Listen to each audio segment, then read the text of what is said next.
Paz del Señor, querida iglesia, queridos hermanos, hermanas, amigas, amigos que nos puedan estar viendo en esta hora. Este es el discipulado de la iglesia. Hoy vamos a comenzar con el paso número 1. Son 10 lecciones. Es un texto de nuestra propia autoría y está enfocado para nuestros hermanos recién convertidos, para los hermanos, las hermanas que quieran bajar a las aguas, que son candidatos a bautismo, y obviamente que es para todos nosotros. La doctrina de Cristo siempre nos va a enriquecer, siempre nos va a fortalecer, siempre la Biblia tiene una perla nueva que va a fortalecer, que va a consolar nuestras vidas. También va a redireccionar nuestra vida. Es muy importante tener una buena teología de las doctrinas, ¿no es cierto? Para poder estar bien cimentados y sobre todo en tiempos como este que estamos viviendo. Yo les invito a orar y así entonces comenzar en el nombre de Jesús este paso número 1. Dios mío, gracias por esta oportunidad que nos das. Oh, cuánto deseamos la iglesia, los pastores, que tú puedas ahora a través de esta clase llegar a los corazones de los que nos están escuchando. Que en medio de esta pandemia, en medio de esta crisis económica, tu palabra nos traiga consuelo, tu palabra nos pueda traer tu mensaje actual, que siempre va a refrescar el alma, porque tú eres real, tú existes, aleluya, y estás allí observándonos, orando por nosotros, Señor. Dios permite entonces que hoy día haya edificación en las vidas de aquellos que van a escuchar el tema de hoy. Amén, amén, amén. Sí, como paso número 1, como lección número 1, queremos hablar de la seguridad de la salvación. ¿Por qué digo esto? ¿Por qué empezamos con este tema? Porque ¿cuán seguro estás de que eres hija e hijo de Dios? ¿Cuán seguro estás de que ahora estás, valga la redundancia, he repetido varias veces, estás seguro de que eres hijo o hija de Dios? No te puedes fundamentar en tus sentimientos, porque recuerda que pueden subir y bajar. Un día podemos estar muy animados, un día podemos tener el mejor trabajo, oh, soy hijo de Dios. Pero si tu salvación está arraigada en los sentimientos, el día que te enfermes, capaz que digas Dios no existe o que no te ama.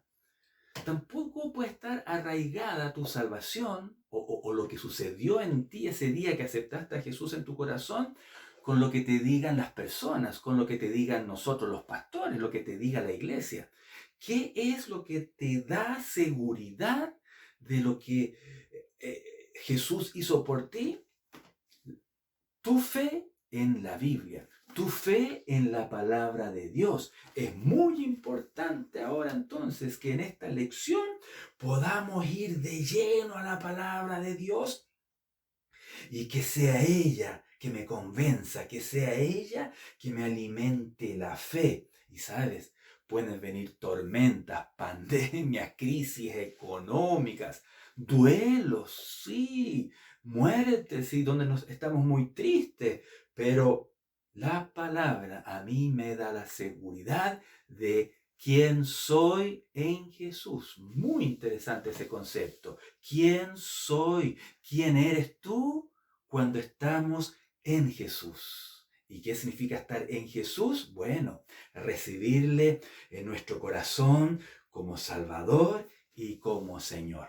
Y como introducción entonces, para poder entender bien lo que Él ha hecho por nuestras vidas, tengo allí entonces, lo que ustedes están viendo, una pregunta muy importante que dice, ¿por qué necesitamos recibir a Jesús en nuestro corazón como nuestro Salvador y Señor?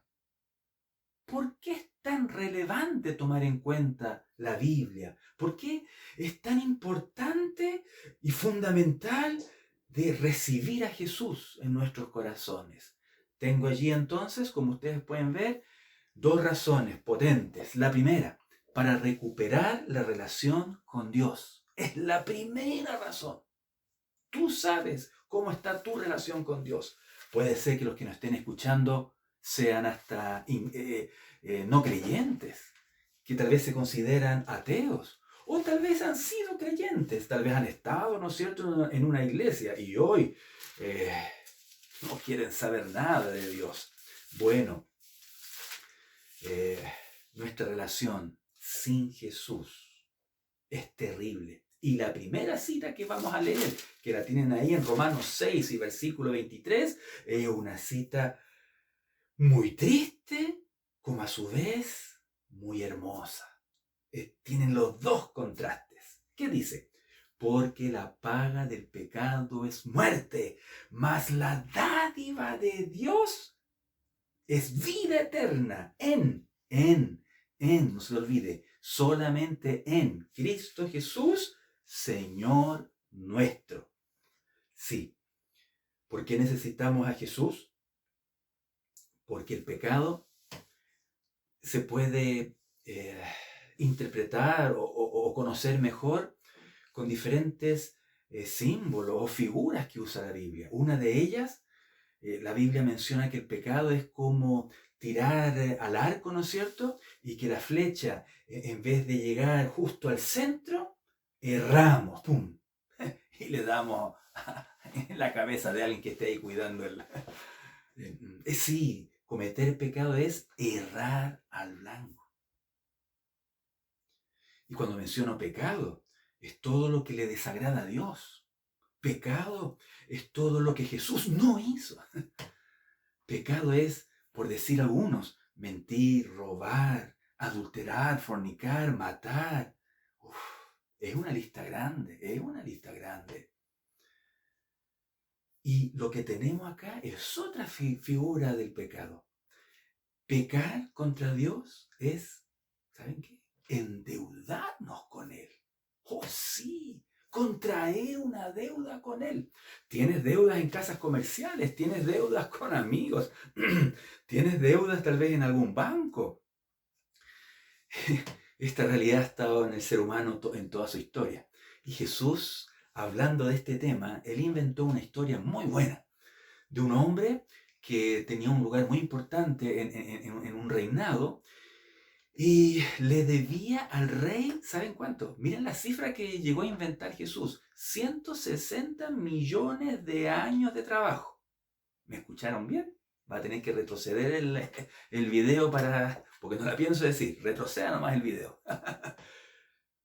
Impagable. Tal vez hoy en día serán unos súper ricos que lo podrán pagar, pero la gente común como nosotros, como yo, imposible.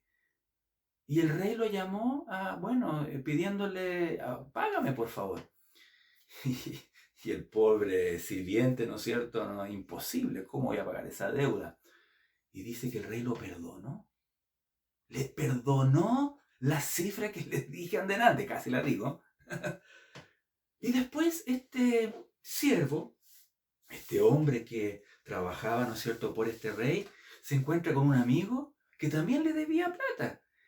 Y Jesús inventa de que ese amigo le debía apenas 3 meses de trabajo. Y dice que este amigo, ¿no es cierto?, le cobró, me tienes que pagar. Y como su amigo no le podía cancelar los 3 meses de trabajo, lo mandó a la cárcel y le dijo, va a estar ahí hasta que me pagues todo. Y dice que eso lo escuchó el rey. Y, oye, lo llamó a mandar, ¿no es cierto?, lo mandó a llamar. Por favor, si tú no le pudiste perdonar esa ínfima cifra a tu amigo, oye, ¿de qué estamos hablando? Tú también te vas a la cárcel. Muy interesante en todo caso esa enseñanza, que si Dios nos perdonó, bueno, nosotros tenemos que perdonar al otro. Pero esa historia inventada a mí me habla de la deuda que contrajimos con Dios cuando pecamos. Impagable. La única manera de pagar esa deuda, ¿se fijaron lo que leíamos en Romanos 6 y versículo 23? Es muerte. Y tal vez alguien me dirá, pero si todos vamos a morir. Pero es que muerte en la Biblia, muerte aquí en el griego, El concepto teológico de muerte en la Biblia no es exterminación, no es dejar de vivir, no, es separación. Eso es lo que ocurre cuando un pariente, amigo, muere. Nos separamos de él. Esa persona o uno mismo si fallece, uno se separa de los, ¿cómo se llama? De los parientes. Y en este caso, el pecado nos separa de Dios. Es esa nuestra triste realidad. Nos separa de Dios. Pero entonces está el hermoso contraste de lo que vamos a hablar hoy día. Más la dádiva, el regalo de Dios, es vida eterna en Cristo Jesús, Señor nuestro. ¿Por qué menciona vida eterna? Porque esta separación con Dios es condenación eterna. Vivir sin Jesús, vivir en nuestros pecados en esta vida, es vivir sin Dios en esta vida. Y eso lo explica muy bien Pablo en su carta a los Efesios en el capítulo número 2. Lo enseña muy bien. Sin Cristo es vivir en este mundo sin Dios. La cuestión es que después de muerte también vamos a seguir sin Dios, condenados. Y esta palabra tan fea que a nadie le gusta, pero está en la Biblia. Jesús lo enseñó. Existe ese lugar de condenación llamado infierno. Así que, ¿por qué necesitamos a Cristo? Porque restaura esa relación. La segunda razón de por qué necesitamos recibir a Jesús. Tengo allí en pantalla Romanos 3:23. Romanos 3:23. Dice, por cuanto todos pecaron y están destituidos de la gloria de Dios. Qué triste. Eso es tener pecado en nuestras vidas sin resolver con Dios. Estamos destituidos de su gloria. Estamos destituidos de nuestro Creador. Y aquí hay otra cita, por favor. Vayamos a Juan, capítulo 3. Juan, capítulo 3, versículo 36. Miren lo que dice. El que cree en el Hijo tiene vida eterna, pero el que rehúsa, miren, es tan demostrable en la creación, en el universo, de que Dios existe. Es tan demostrable saber que el Jesús histórico es verídico. ¡Qué increíble! La arqueología nos ayuda a cualquier cantidad para verificar que la Biblia es verdad, pero siguen rehusando creer en el Hijo. Y dice, no verá la vida, mas la ira de Dios está sobre él. Así que no solamente estamos destituidos de su gloria, sino que cuando no recibimos a Jesús en nuestro corazón, la ira de Dios estará, leíamos, no, está sobre nosotros. Otra cita más, la que tenemos allí en pantalla, Juan 5 y versículo 29. Los que hicieron lo bueno saldrán a resurrección de vida, mas los que hicieron lo malo a resurrección de condenación. Aquí hay un par de conceptos que quiero aclarar. Hacer lo bueno. Y como mundo occidental, no, me equivoqué. Todas las religiones, excepto el cristianismo, todas las religiones practican el acercarse a su Dios, el acercarse a su divinidad o el ser próspero con hacer buenas obras. Si yo hago buenas obras y demuestro que soy lindo, entonces voy a recibir bendición. Y de eso no se trata lo que estamos leyendo ahora. En el cristianismo, en el judaísmo, en el Antiguo Testamento, es por misericordia, es por gracia. Sí, es por fe, como lo vamos a leer ya en el desarrollo del tema.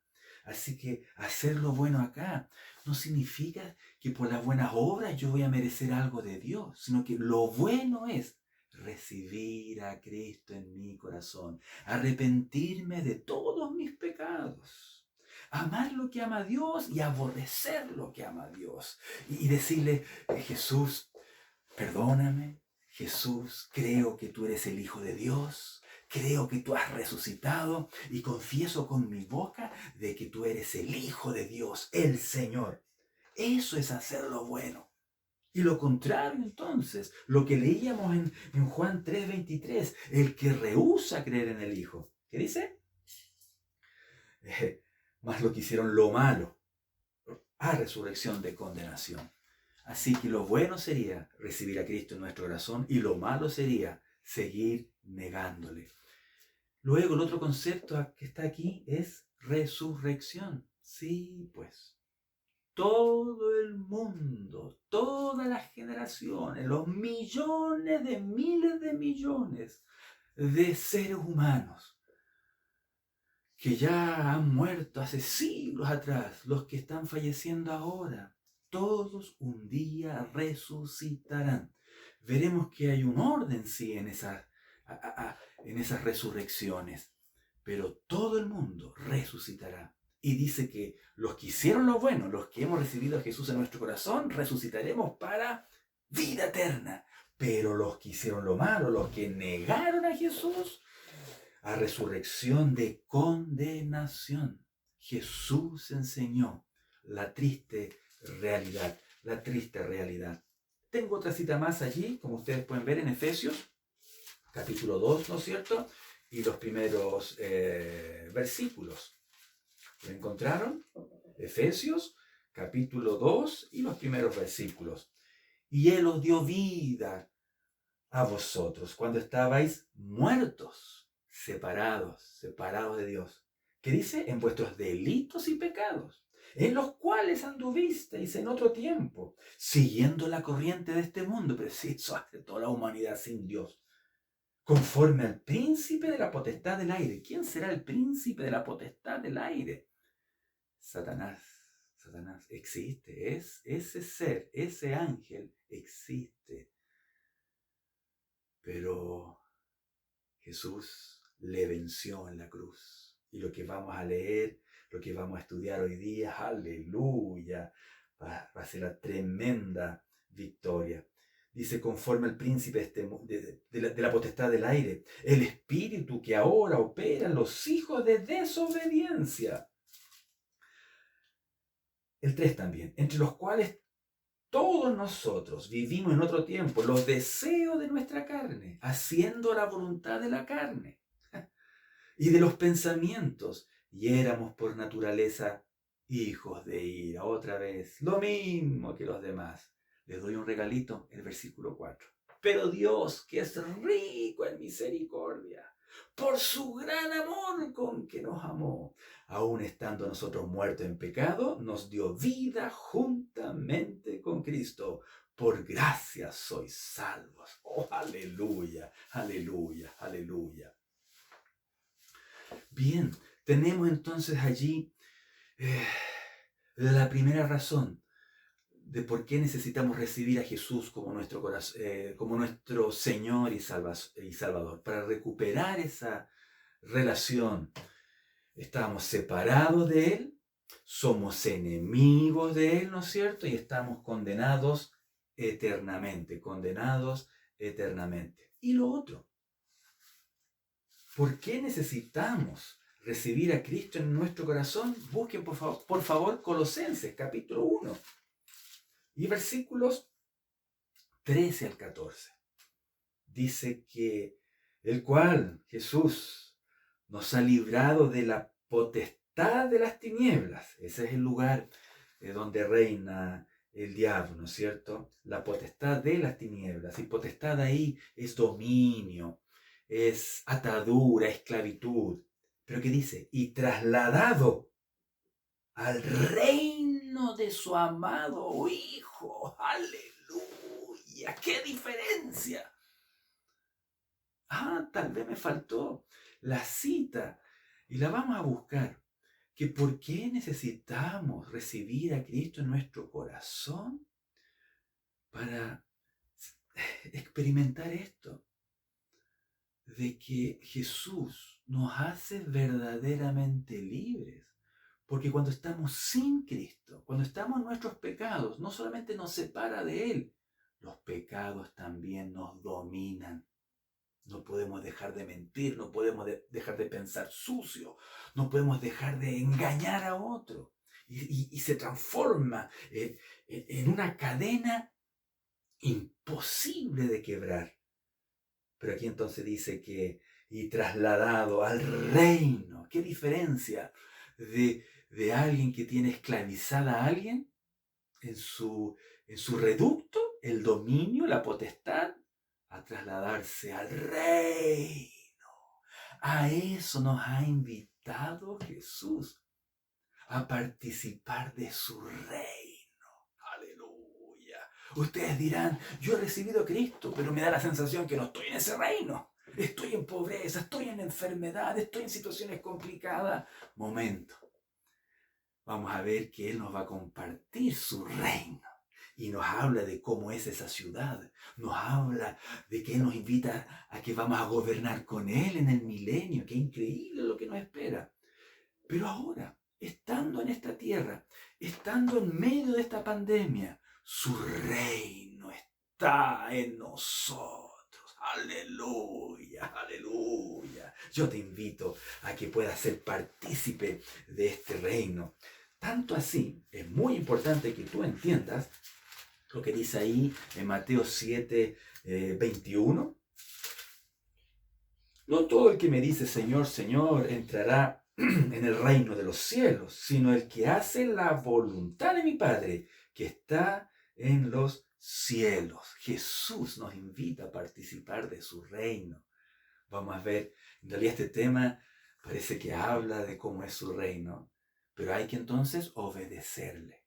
Por eso que yo insisto tanto en esta expresión, recibir a Cristo como mi Salvador, ok, me soluciona la relación con el Padre, pero también recibirlo como Señor, obedecerle. Allí entonces tenemos y somos dignos de estar en su reino. Primera de Pedro, ustedes lo tienen ahí en pantalla. Primera de Pedro, capítulo 2, tal vez ya lo buscaron ya, están más rápidos que yo. Dice el versículo 9.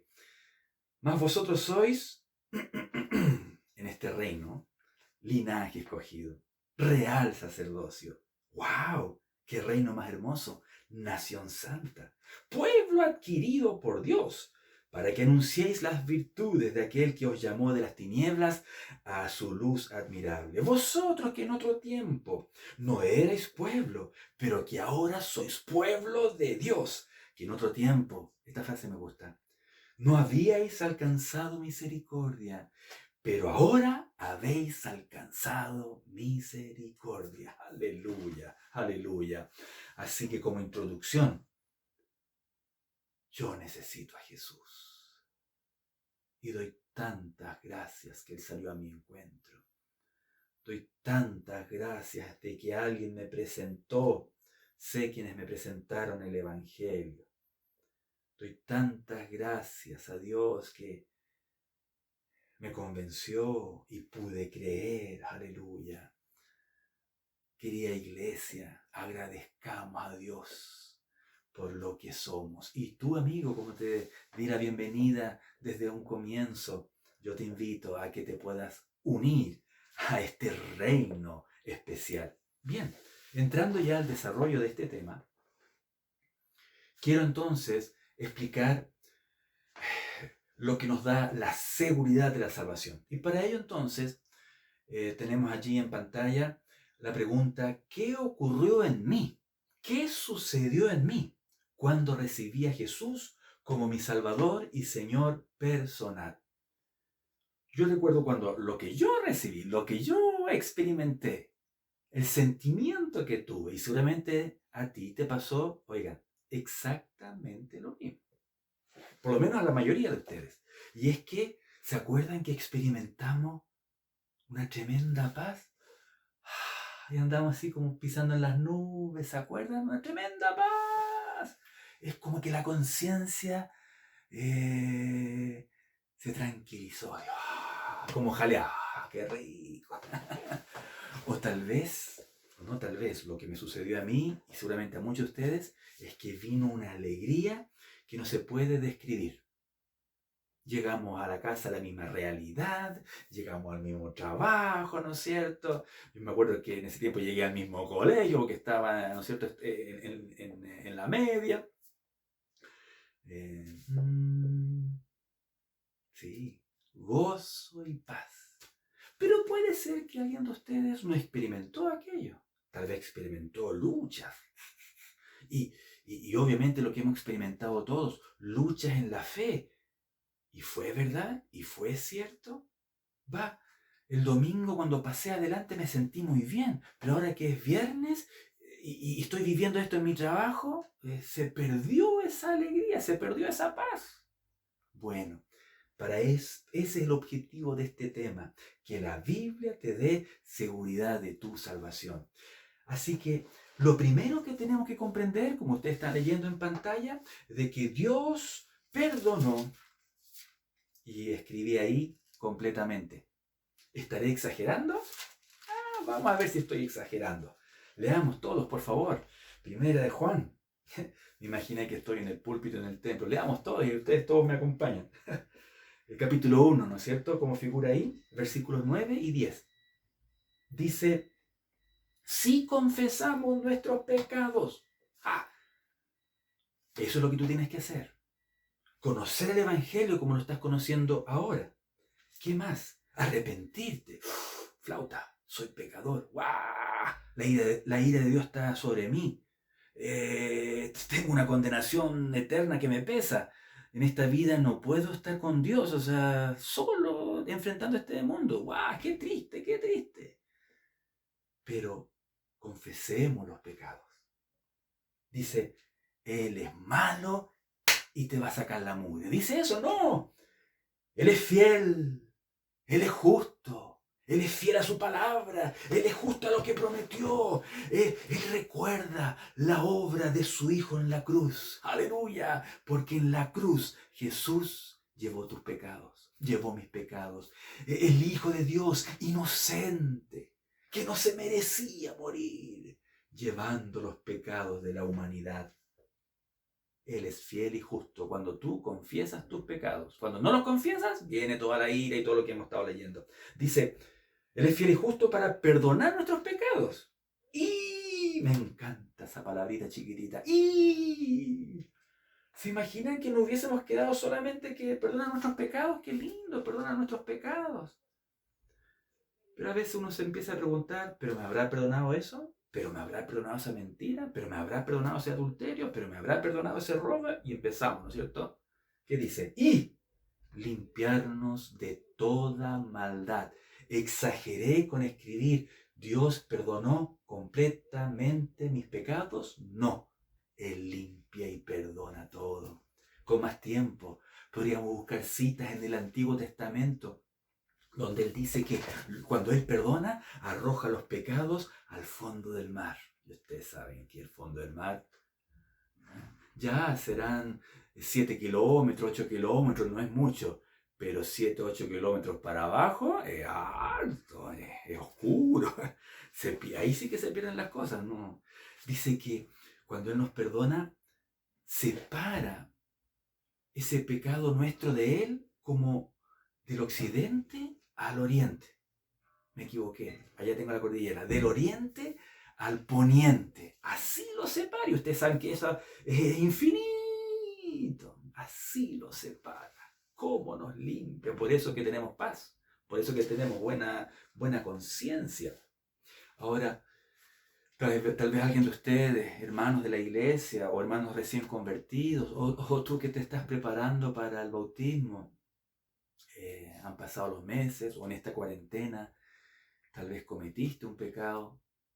¿Qué pasa entonces con tu vida? Aférrate al capítulo 2 y versículo 1 de esta misma carta.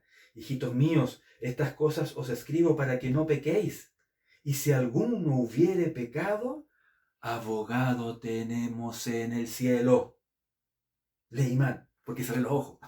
Abogado tenemos para con el Padre, a Jesucristo el justo. Qué amoroso es nuestro Padre.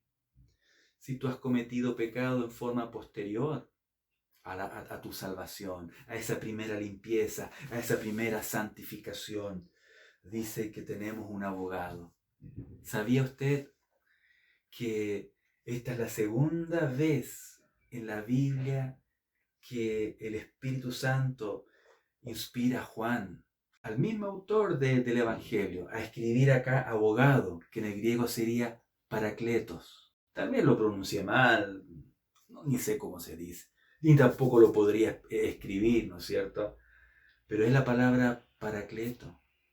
Juan, este autor, en su Evangelio, en el capítulo 14, ahí la usa por primera vez diciendo que el Espíritu Santo es nuestro paracleto. Es una palabra griega muy difícil de traducir, pero puede significar consolador, puede significar defensor, puede significar ayudador. Sí, el paracleto era una persona. No es una cosa, es una persona. Por eso creemos que el Espíritu Santo no es solamente, o sea, no es una energía, es una persona. Y es Dios a la vez. Aleluya.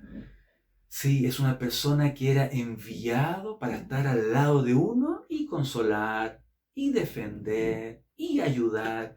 Y otra entonces traducción podría ser que esa persona viene a nuestro lado para ser nuestro abogado, para abogar por nosotros. Así que el Espíritu Santo, Él es nuestro abogado. Y estamos leyendo acá que Jesús en el cielo con el Padre, porque creemos que Jesús resucitó, sí, en el mismo cuerpo que Él tenía cuando estuvo aquí en la tierra, pero que ahora nunca se muere, que ahora nunca enferma, que ahora nada le puede dañar, glorificado, transformado totalmente, sin pecado, aleluya. Nunca más va a ser tentado Jesús. Él está sentado a la diestra del Padre y dice que está defendiéndonos. Así que si tú confiesas tus pecados en este mismo momento, ¿por qué esperar hasta el final de este tema? En este mismo momento tú le pides perdón al Señor. Él te perdona. Él te limpia una vez más. Jesús usó una figura muy importante. Fue la última noche antes de entregarse. Dice que cuando juntó a sus amigos, ¿no es cierto?, a los discípulos, Él les echó encima una toalla, preparó un balde, ¿no es cierto?, con agua y comenzó a hacer la costumbre que tenían los esclavos de ese tiempo, que a las visitas cuando llegaban a casa le lavaban los pies, porque recuerden que andaban o descalzos o con chalas, ¿no es cierto?, sin zapatos ni calcetines. Así que imagínense en esas calles de tierra. Y recuerden que no se sentaban a la mesa como nosotros ahora, ¿no es cierto? Sino que se sentaban en el suelo, daban la espalda al que está detrás, así que los pies daban más o menos la altura de la nariz del otro, exageradamente, ¿no es cierto? Pero lo tenían cerca, así que sagradamente en la cultura de ese tiempo tenían que lavarse los pies. Y eso no lo hacía el dueño de casa, no lo hacía la señora, no, tenía que ser un esclavo. Y Jesús toma esa labor, un tremendo ejemplo de humildad. Pero entonces Pedro reacciona, le dice, tú no me puedes lavar los pies. No, pues sí, eso lo tiene que hacer un esclavo. Y Jesús le dice algo súper importante. Si no te lavo, Pedro, los pies, no tendrás parte conmigo. Pedro entendió muy bien de lo que significaba eso, así que le dijo, lávame entero, completito, que le dice Jesús, no hace falta lavarte completo otra vez, ya estás lavado, Pedro. Ahora simplemente hace falta limpiarte los pies. Una tremenda enseñanza de santidad. Sí, cuando Él nos perdona completamente, dice la Biblia que Él nos santifica, y esa palabra ustedes saben que no es de nuestro uso diario. Pero en la Biblia es muy común esa palabra, y esa palabra puede significar consagrar algo para Dios, obviamente. Una casa, el templo, los sacerdotes, la ropa de los sacerdotes, ¿no es cierto?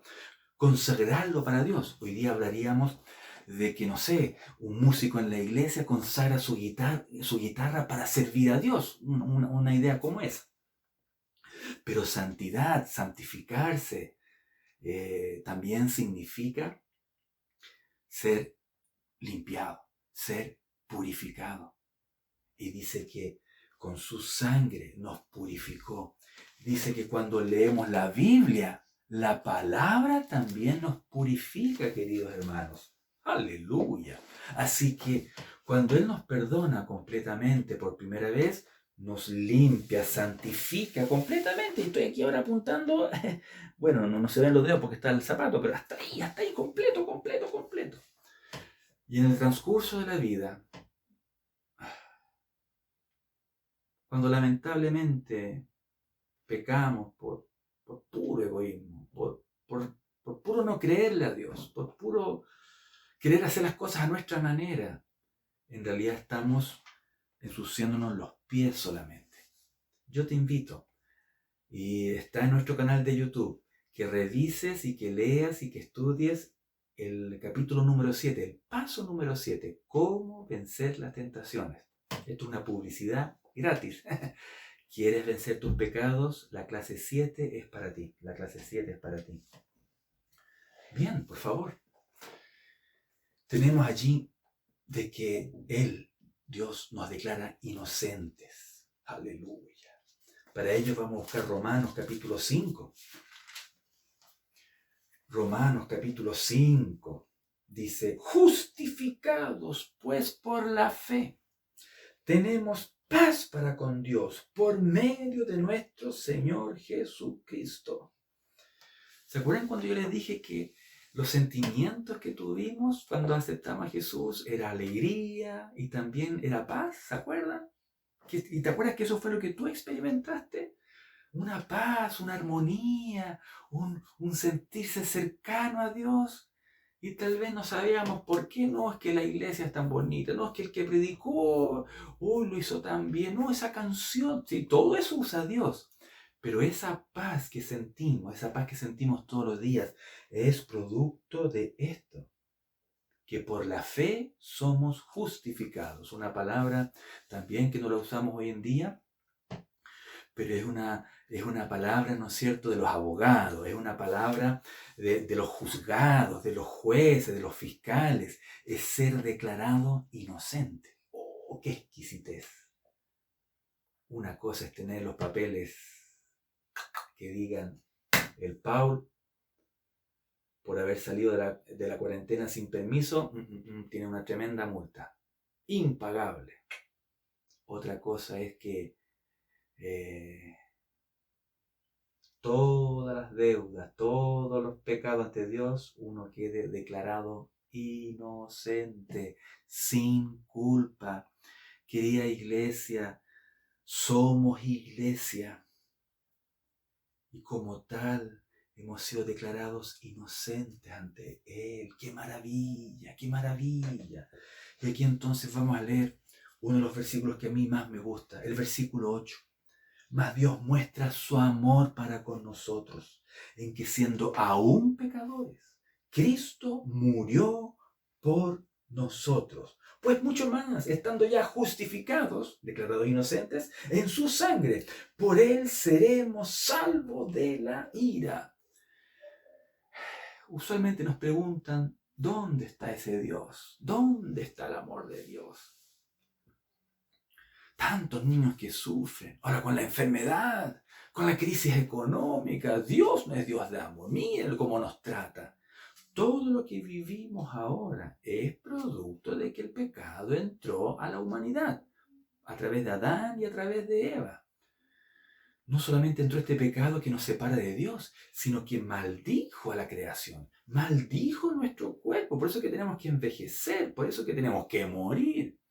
Una de las consecuencias de haber cometido pecado es tener que llevar el sustento diario trabajando pero con el sudor de la frente. Esta no fue la idea de Dios al principio. Al principio Dios quería y siempre ha querido relacionarse con nosotros. Si esa era la idea con Adán y Eva. Ellos trabajaban antes de de desobedecer a Dios. Pero su trabajo era exitoso, era próspero, no le faltaba nada. Era el plan de Dios para nosotros. Y lo sigue teniendo. Y lo va a manifestar en el milenio. Y luego por toda la eternidad en su reino. Aleluya. Amén. Amén. Así que las injusticias que podamos vivir, las enfermedades, es producto. O que yo tal vez desobedecí a mi señora y con este frío salí sin chaleca. Claro, por desobediente a mi señora me voy a resfriar, ¿no es cierto? Pero es producto del pecado que hizo Adán y Eva, desobedecer, sentirse o querer ser autosuficientes. ¿Qué otra cosa más? ¿En qué otra cosa pecaron Adán y Eva? En no creerle a la palabra de Dios, en desobedecerle. Sí, pues, sí. Pero ¿cómo muestra el amor el Señor? El que nos dio a su único Hijo. De tal manera amó Dios al mundo que nos ha dado a su único Hijo. Dice en esos versículos que Él no quiere nuestra condenación, Él quiere darnos vida, vida eterna. Y luego tengo que enseñar, recordar, declarar lo que dice la Biblia. En Efesios capítulo 2. Habíamos leído los primeros 3, 4 versículos, pero leamos ahora el versículo 8 de Efesios capítulo 2, como tienen ahí en pantalla. Por gracia sois salvos, por medio de la fe. Esto no de vosotros, pues es don de Dios, no por obras, para que nadie se gloríe. Tal vez usted está siguiendo, tal vez usted está leyendo el versículo 10 y no se entiende. Bueno, siga estudiando la lección número 2, el paso número 2, el gran cambio, y ahí entonces les vamos a explicar qué significa el versículo 10. Pero todo lo que estamos hablando, todo lo que estamos enseñando, los beneficios que tenemos al aceptar a Cristo en nuestro corazón es por gracia, es un regalo inmerecido de parte de Él. Y la única manera para recibirlo es con nuestra fe, creyendo en el Evangelio, aceptándolo y viviendo conforme a su voluntad. En segundo lugar, ¿qué más ocurrió en mí cuando recibí a Jesús como mi Salvador y Señor personal? Dios me declaró su Hijo.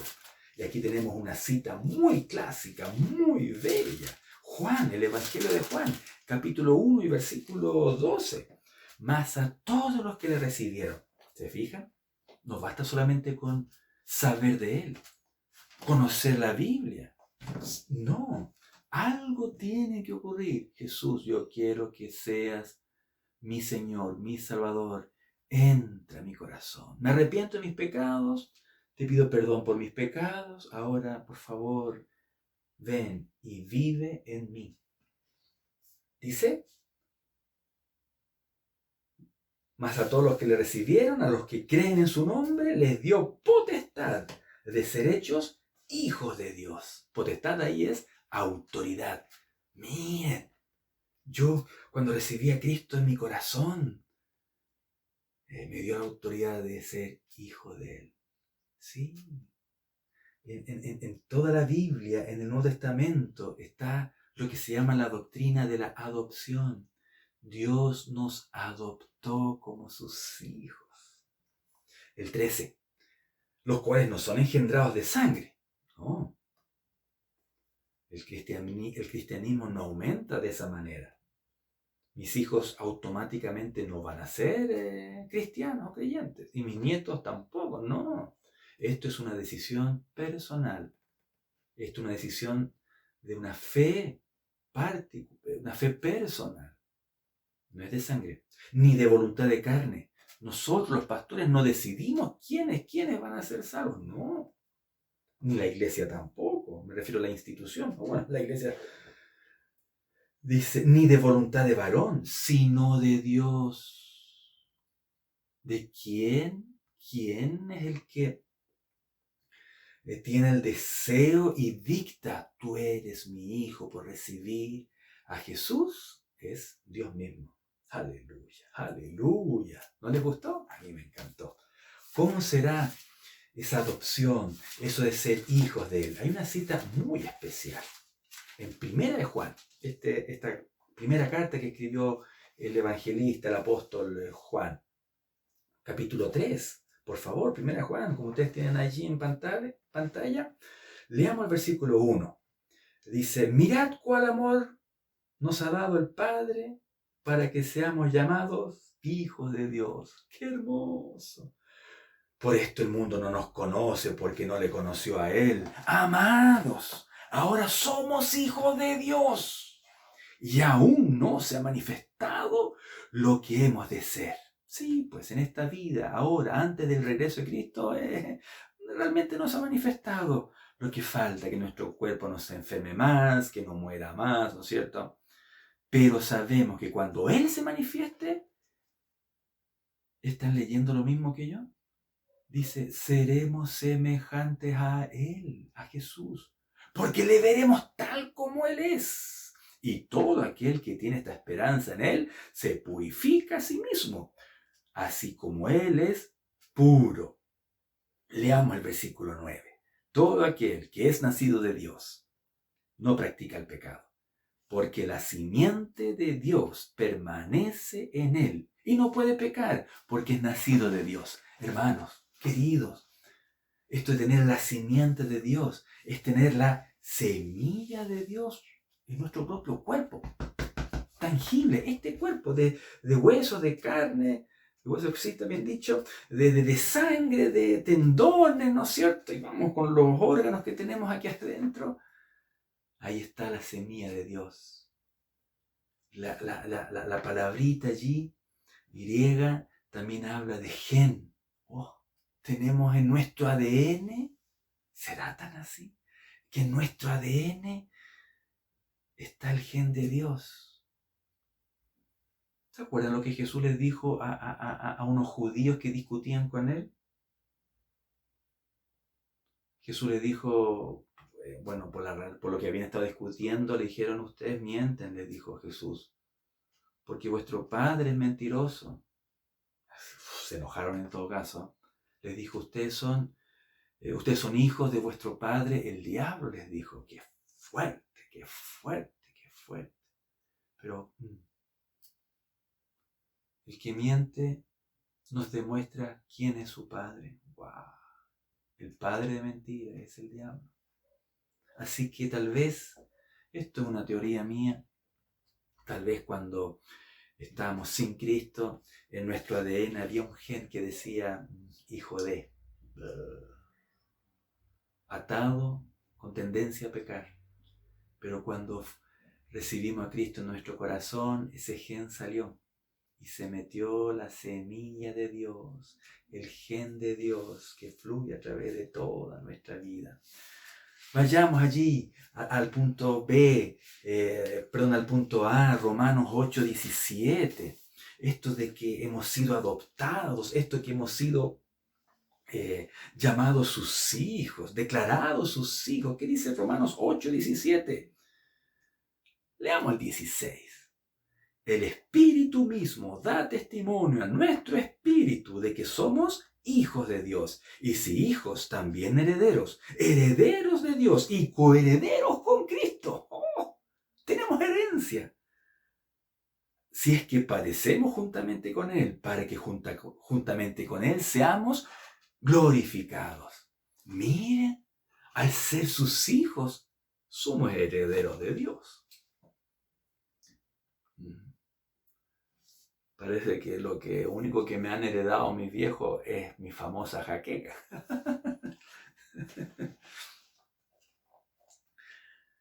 La heredad que nos espera. Dice que somos coherederos con Jesús. Sí, Jesús comparte su herencia con nosotros. Muy interesante, porque en el Medio Oriente, en la cultura del Antiguo Testamento, la herencia no se repartía como hoy, donde la mitad es para la viuda y el resto es para los hermanos, ¿no es cierto? Así que a más hermanos, menos herencia. En ese tiempo, el que se llevaba la mascada más grande era el hijo mayor. no solamente se llevaba la mascada más grande de la herencia, el hijo mayor decidía a cuál Dios seguir. Increíble, ¿eh? Jesús como el hijo mayor, aunque él no fue creado. Recuerden que él es Dios, pero es hijo. Sí, él tiene el título de primogénito, él tiene el título de ser el hijo mayor, pero no es creado. No, la Biblia establece muy bien que él es eterno, que él es la segunda persona de la Trinidad. Bueno, él como primogénito, hay una cita muy interesante en Hebreos donde nos enseña que él comparte su herencia.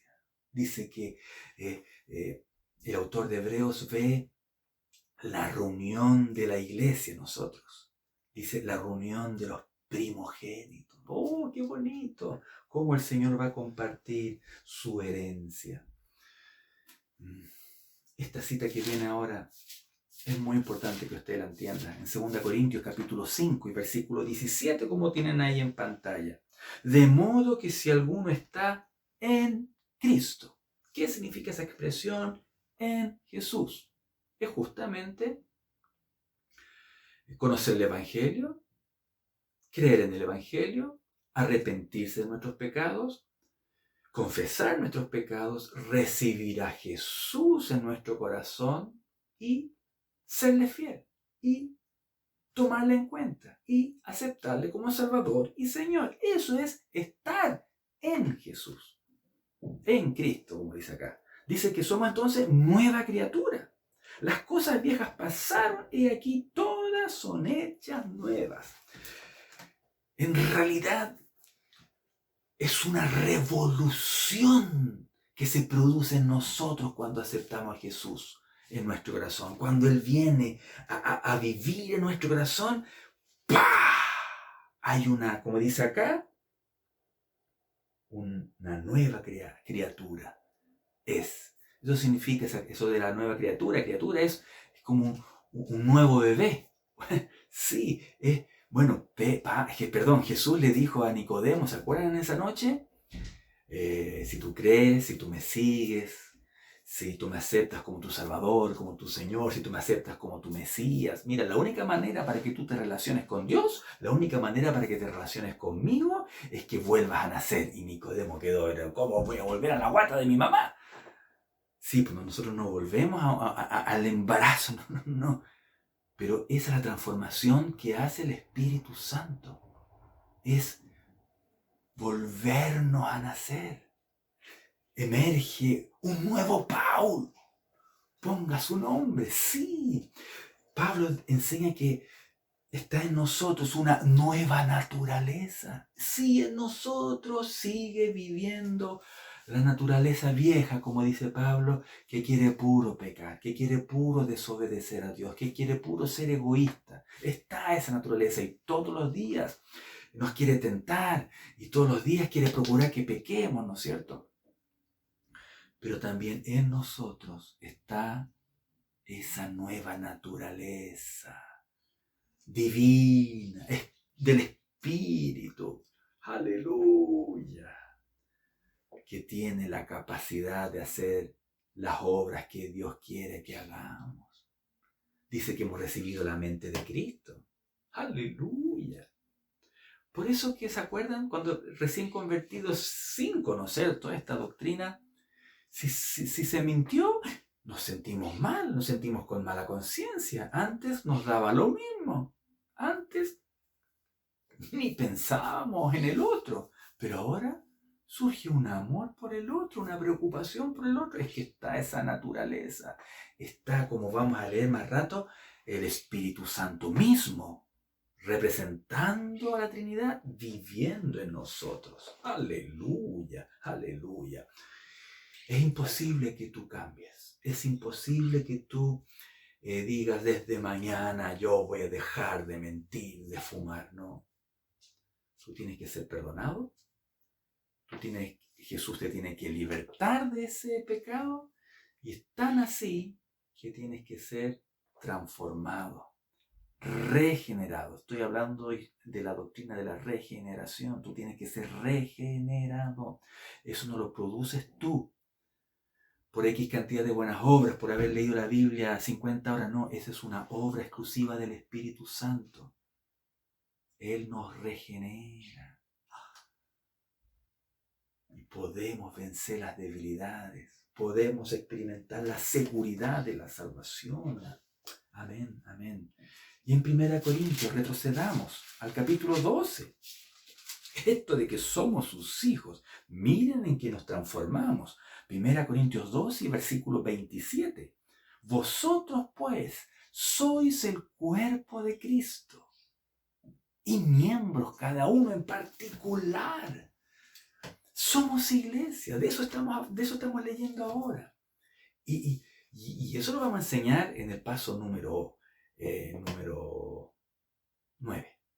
En el paso número 9 vamos a hablar de la doctrina de la iglesia. Y se van a dar cuenta, y lo vamos a decir en esa lección, que la doctrina de la iglesia es como muy difícil de explicar lo que es la iglesia. Entonces Pablo usa figuras.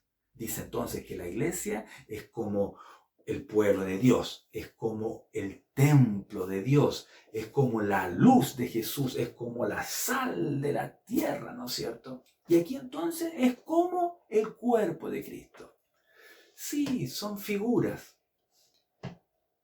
pero yo no sé si son tan figuras.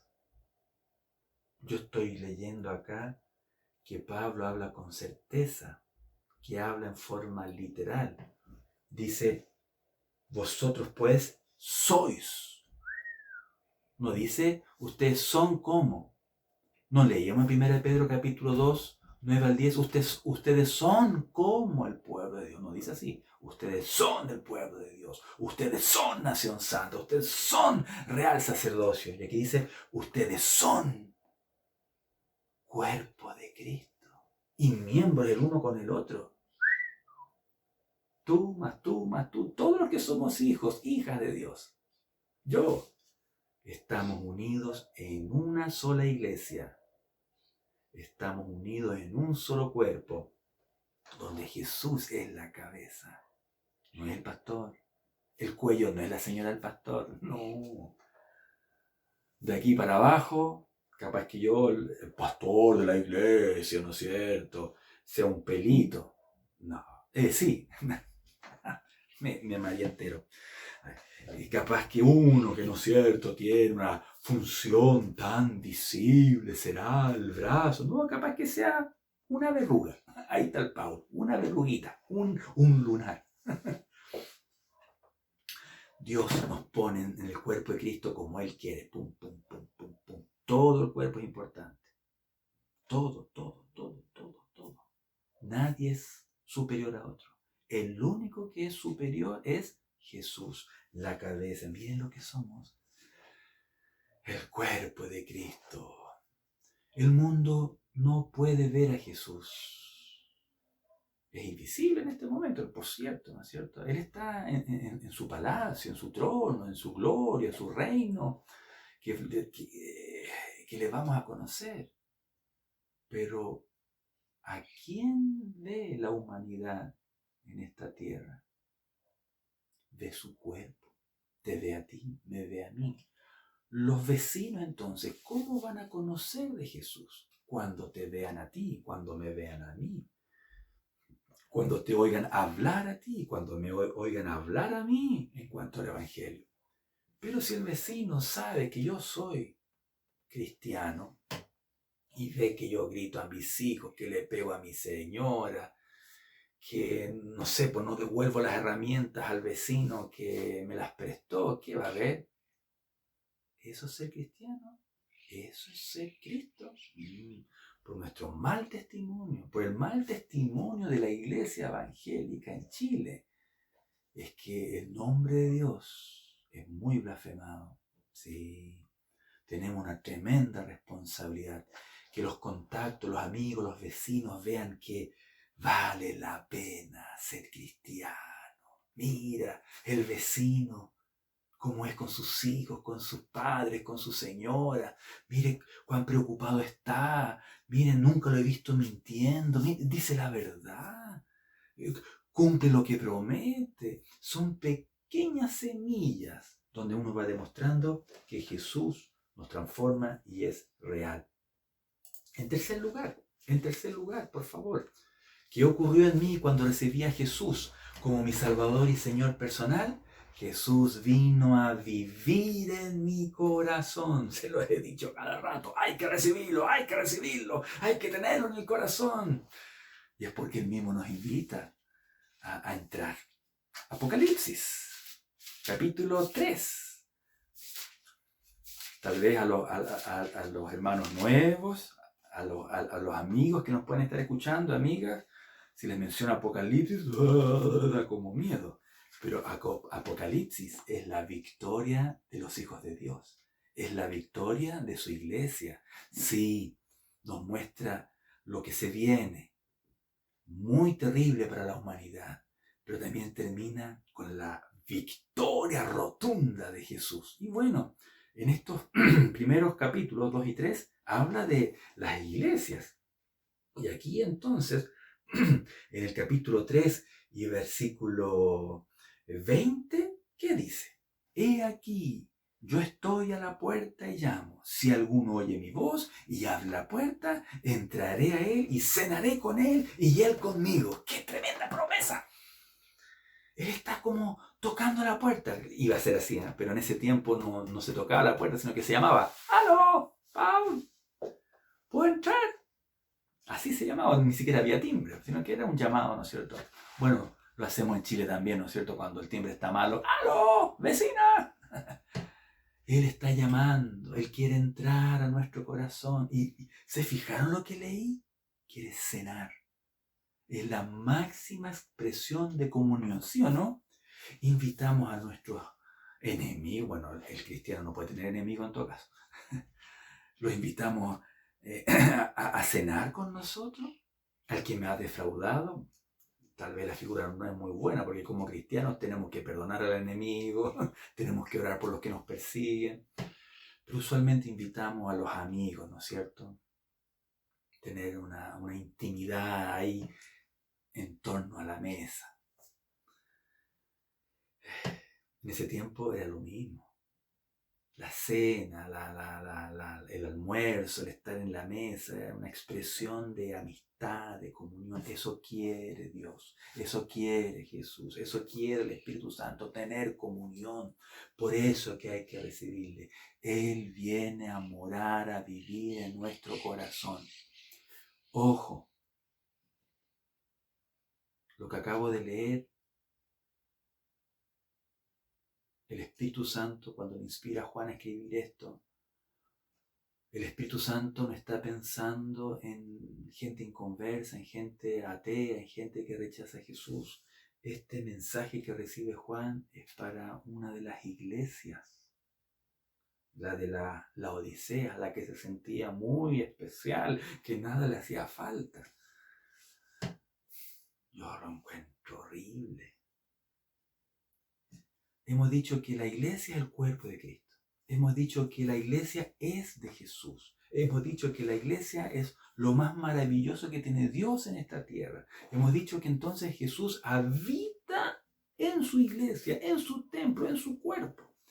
Pero aquí entonces Jesús está llamando desde afuera del templo. Es como que si estuviéramos en nuestro templo central, en plena reunión, y alguien en la calle nos grita: ¡Aló! ¿Puedo entrar? Y van los de prevención, ¿no es cierto? Nuestros queridos porteros del protocolo de bienvenida, salen a ver quién es y se encuentran que es Jesús.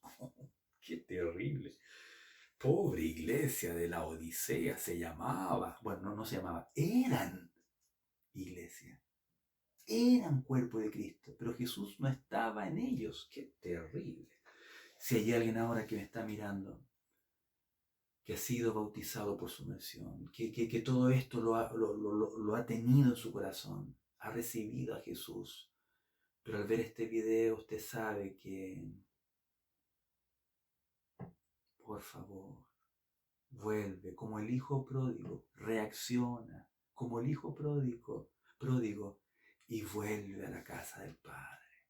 Tú conoces esta palabra es para ti que llevas muchos años en la iglesia y ya no tienes en cuenta a Dios y tal vez te has desilusionado de Dios.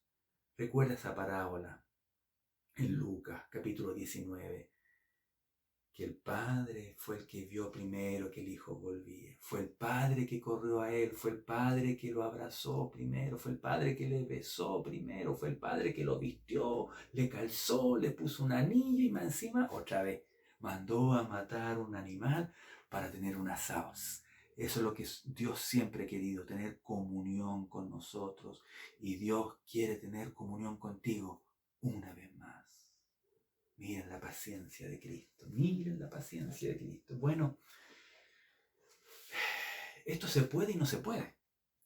Porque Jesús, yo le dije que tiene el mismo cuerpo que tenía en esta tierra, pero glorificado. Así que Él no podía vivir a morar en nuestras vidas. Imposible. Imposible. No cabe. Sencillamente no cabe. Procure meterse usted en el cuerpo de su señora, en el cuerpo de su hijo. Imposible, ¿no es cierto? Es como, no sé, agarrar este vikingo, agarrar, no se puede. Por eso que nos ha dado el Espíritu Santo. Vayamos a 1 Corintios 3. 1 de Corintios capítulo 3. Bellísimo. Versículo 16. ¿No sabéis que sois, aquí está una figura, templo de Dios? Y dice sois, no dicen como templo, no. Ustedes son templo de Dios. Y que el Espíritu de Dios mora en vosotros. Lo pregunta, es como que se han olvidado lo que son. El capítulo 6 y versículo 19. ¿O ignoráis? Otra preguntita más. Me encanta cómo enseña Pablo, con algunas ironías a veces. Que vuestro cuerpo es cómo no, es. El cuerpo es templo del Espíritu Santo, el cual está en vosotros, el cual tenéis de Dios y que no sois vuestros. Jesús dijo, hablando del Espíritu Santo, Él está con vosotros, en Juan capítulo 14, y después dice, Él estará en vosotros. Con la resurrección de Jesús, con el Pentecostés, si estamos a puertas de festejar el Pentecostés, el Espíritu Santo vino a estar en nosotros. Jesús mismo, el Padre mismo, Dios mismo, la Trinidad misma, en nosotros. El único representante de Cristo aquí en la tierra no es el líder que está en el Vaticano. No, él no es el vicario de Cristo, el único vicario de Cristo en la tierra, oficialmente dado por Jesús, es el Espíritu Santo, que no está geográficamente en una ciudad, sino que en los cuerpos de aquellos que son hijos e hijas de Dios. Aleluya, aleluya. Así que, ¿quién vive en nosotros? Esta noche, cuando te vayas a acostar, puedes decir, Dios vive. Repítelo. Estoy como en esa otra iglesia. Repito después de mí. Soy hijo de Dios. Me perdonó completamente. ¡Wow! El Espíritu Santo vive en mí. ¡Qué grandeza! Es tan importante que el Espíritu Santo viva en nosotros que en Efesios capítulo 1, como tienen ahí en pantalla, y versículos 13 y 14, miren lo que hace el Espíritu Santo. En Él, en Jesús, también vosotros, habiendo oído la palabra de verdad, habiendo oído el Evangelio de vuestra salvación, y habiendo creído en Él, ¿se fijan la importancia de la fe? Fuisteis sellados con el Espíritu Santo de la promesa, que es las arras de nuestra herencia, hasta la redención de la posesión adquirida para la alabanza de su gloria. ¡Qué palabras tan enormes y raras a la vez! Explico la primera. Él dice que hemos sido sellados cuando hemos creído en Cristo, cuando lo hemos recibido en nuestro corazón. Hemos sido sellados con el Espíritu Santo. Esa palabra sello no es otra cosa que el sello de los reyes de ese tiempo, que para declarar que un documento era legal, que era de propiedad de ese rey, se marcaba con el anillo, y no es cierto, y las siglas de su nombre, o la figurita que pudiese haber tenido. Tal vez en forma más simplona, podríamos decir, a los animales, ¿no es cierto? Las vacas del sur, uno va, ¿no es cierto?, y ve y que tienen una marquita ahí. Es de propiedad de ese vecino. Esa vaca tiene otra marca ahí sellada a fuego. Dije que era una idea bien simplona. Esto es un sello real, que dice propiedad de Dios. Hemos sido sellados. Dios nos ve, y por estar en Jesús, si no estamos en Jesús y estamos desobedientes, ese sello no está. Pero si estamos en Jesús, dice, soy hijo de Dios. Aleluya. Y las arras. Dice que el Espíritu Santo es arras. Búsquelo en el diccionario. No le pienso explicar porque es bella. Búsquelo en el diccionario. Busque otras versiones. ¿Qué significa arras? Oigan.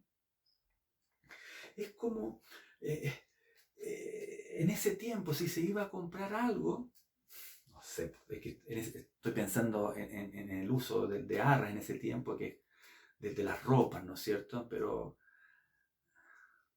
no se me ocurre nada en este momento. Se me está ocurriendo lo del auto, pero ¿quién, cuando uno compra un auto, antes de ir a la notaría, no me imagino que el dueño nos vaya a pasar una rueda para no ser engañados después?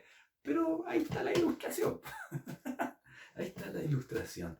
El Espíritu Santo, al recibirlo en nuestro corazón, es como la garantía, eso es arras, es la garantía de lo que vamos a recibir en nuestra herencia. Si esa garantía aquí es tan hermosa, paz, alegría, seguridad, soy su hijo, pertenezco al cuerpo de Cristo, esa garantía hermosa que nos entrega su palabra es un pedacito de la grandeza que nos espera. Bien, para finalizar, ¿qué ocurrió en mí cuando recibí a Jesús como mi Salvador y Señor personal? Jesús nos dio una esperanza. ¡Aleluya! Una esperanza. En primer lugar, en Juan, capítulo 14. Por favor, busquemos Juan, capítulo 14. Versículos 13 y 14. Dice, todo lo que pidieras al Padre en mi nombre lo haré, para que el Padre sea glorificado en el Hijo. Si algo pidierais en mi nombre, yo lo haré. Primera esperanza, Él escucha nuestras oraciones.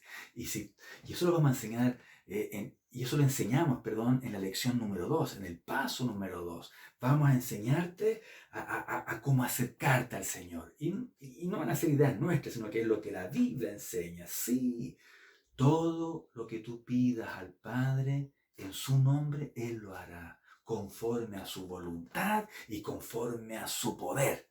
Aleluya. Tus oraciones, tus ruegos, Él los escucha. Aleluya. Primera de Pedro. ¿Se fijan lo que tengo ahí en la letra B? Las enfermedades son sanadas. ¿Qué dice? Versículo 24. ¿Quién llevó Él mismo, Jesús, nuestros pecados en su cuerpo sobre el madero? Madero ahí es la cruz. Para que nosotros, estando muertos a los pecados, vivamos la justicia, y por cuya herida fuisteis sanados. Eso lo profetizó Isaías, que en su cruz, en sus heridas, llevó nuestras enfermedades. Miren qué esperanza que tenemos, ustedes que están enfermos. Como iglesia en estos días estamos orando por muchos hermanos que están enfermos con este coronavirus, pero también con cáncer. Tenemos a varias hermanas con cáncer. En el grupo de WhatsApp de intercesión hay muchos de ustedes que nos pidieron orar, ¿no es cierto?, por sus compañeros de trabajo, por sus familiares, por contactos y amigos que tienen. Esa es nuestra esperanza, no solamente que Él escucha nuestras oraciones, sino que Él pagó el precio para la sanidad. ¿Y qué ocurre cuando no somos sanados siendo hijos de Dios? ¡Ah! ¿Significa que no soy hijo de Dios? ¿Significa que me faltó la fe? ¿Significa que Dios es malo? No. Hay otra esperanza, que en medio de la prueba podemos desarrollarnos. Aleluya. Y eso también lo vamos a enseñar en este discipulado. No me acuerdo en qué clase es, así que va a tener que oír y ver todas las clases, las 10 clases. ¿Qué dice? Santiago 1 y versículo 2. Hermanos míos, tengan sumo gozo cuando os halléis en diversas pruebas, sabiendo que la prueba de vuestra fe produce paciencia. Muchas veces Dios permite que seamos probados, pero es una prueba con un objetivo. Él quiere hijos maduros, desarrollados. Aleluya. Sí, pues cuando yo soy probado y obtengo la victoria del Señor, la paz, yo puedo entonces consolar a otro que ha vivido la misma prueba. Yo lo viví y Dios me ayudó. Mire, no sané, pero conocí estas otras áreas y maduré.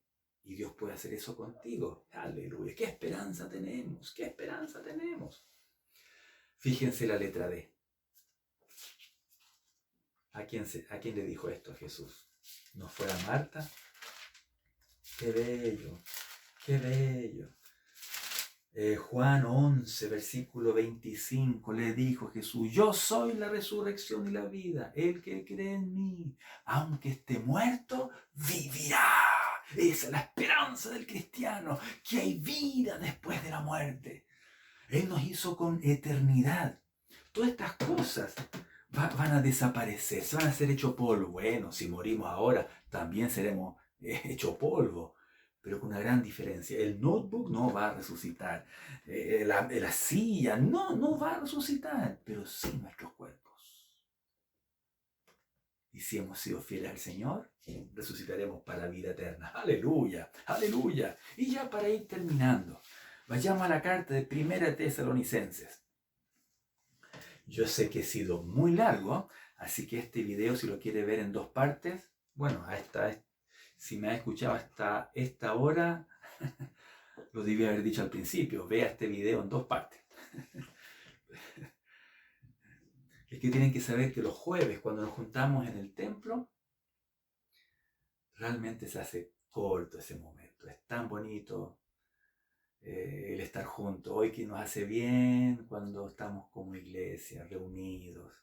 Y los días jueves no solamente nos escuchan a nosotros, sino que también está la oportunidad de preguntar, la oportunidad de contar su testimonio. Es increíble eso, cómo nos fortalece unos a otros. Bien. 1 Tesalonicenses, como figura allí en pantalla, capítulo 1, versículo 9, dice: porque ellos mismos cuentan de nosotros la manera en que nos recibisteis y cómo os convertisteis de los ídolos a Dios para servir al Dios vivo y verdadero y esperar de los cielos a su Hijo, nuestra esperanza, al cual resucitó de los muertos, a Jesús, quien nos libra de la ira venidera. ¿Les parece que la humanidad ha sufrido mucho? Guerras mundiales. Esta no es la única pandemia. Y ustedes saben que la humanidad ha vivido pandemias aún más horribles. Desastres naturales. Nada se compara con la gran tribulación. Nada se compara con el día de la ira de Dios. Y ese día de la ira son 7 años. No es un día de 24 años. La palabra nos enseña que el Señor nos va a eximir, nos va a guardar de esa ira venidera, donde el que va a gobernar no es nada menos que el anticristo. Dice que nos va a librar de aquello. ¿Quiere conocer más de esto? Bueno, les invitamos para julio. Sí, el primer jueves de julio ya estudiaremos, tendremos estudios bíblicos dedicados para toda la iglesia, no solamente para nuestros hermanos recién convertidos, no solamente para los candidatos a bautismo o hermanos de otra iglesia, para toda la iglesia local y aquellos que nos están viendo desde otras ciudades o países. El primer jueves de julio comenzaremos estudios bíblicos donde estudiaremos escatología. los eventos que están futuros. La Biblia no nos dejó en sombras. La Biblia nos muestra muy bien lo que va a suceder. Y entre otras cosas, lo que va a suceder es lo que estoy mencionando. Y Dios nos va a librar de la ira venidera. Y por último, la última cita. Cuando escribí ahí en la letra F, viene a buscar a su iglesia. Leamos el versículo 16 del capítulo 4 de esta misma carta. Porque el Señor mismo, con voz de mando, con voz de arcángel y con trompeta de Dios, descenderá del cielo, y los muertos en Cristo resucitarán primero. En esta resurrección, en este regreso de Cristo por su iglesia, momentito, todo tiene su orden. Dice que nuestros parientes, amigos que han fallecido, pero murieron en Jesús, siéndole fieles, siendo hijos, hijas de Dios, resucitarán primero. El 16, porque el Señor mismo, con voz de mando, con voz de arcángel y con trompeta de Dios, descenderá del cielo. Estoy leyendo el mismo versículo. Y los muertos en Cristo resucitarán primero. El 17 ahora. Luego nosotros, los que vivimos, los que hayamos quedado, o sea, la iglesia que está ahora aquí, seremos arrebatados juntamente con ellos en las nubes para recibir al Señor en el aire. Y así estaremos siempre con el Señor. Ahí estamos nosotros. La esperanza de aquellos que murieron está en el versículo 16. Serán transformados, porque ellos están vivos ahora. Ellos están conscientes. Ustedes creen que no, están conscientes. Sus cuerpos tal vez ya se han hecho polvo, pero su alma, su espíritu, está en el paraíso. ¡Aleluya! Bueno, dice que están durmiendo, están descansando, conscientes de ser salvos, esperando el día de su resurrección. Y nuestra esperanza está en el 17. Cuando Cristo venga a buscar solamente a su iglesia, a nadie más, a ni un país, a ninguna raza en particular, no. Solo a su iglesia, para librarlos de la ira venidera. Dice que los que estamos en vida seremos transformados. Este cuerpo que se enferma, este cuerpo tan corruptible, ¿no es cierto?, va a ser un cuerpo incorruptible. Pablo dice en 1 Corintios, inmortal, o sea, semejante al cuerpo de Jesús. Y, como dice, seremos arrebatados y nos juntaremos con los muertos que resucitaron primero, nos juntaremos con ellos en el aire para encontrarnos con Jesús en Jerusalén, no, en las nubes. Lo de Jerusalén es más adelante. Participe con nosotros los jueves de julio para hablar de escatología. Esa es nuestra esperanza. Esa es nuestra esperanza. Nuestra esperanza no es un mundo mejor. Sin Cristo no hay un mundo mejor. Sin Cristo esto va a ser destruido. Sí, sí. Nuestra esperanza es el arrebatamiento. Nuestra esperanza es cuando Cristo venga a gobernar literalmente en esta tierra.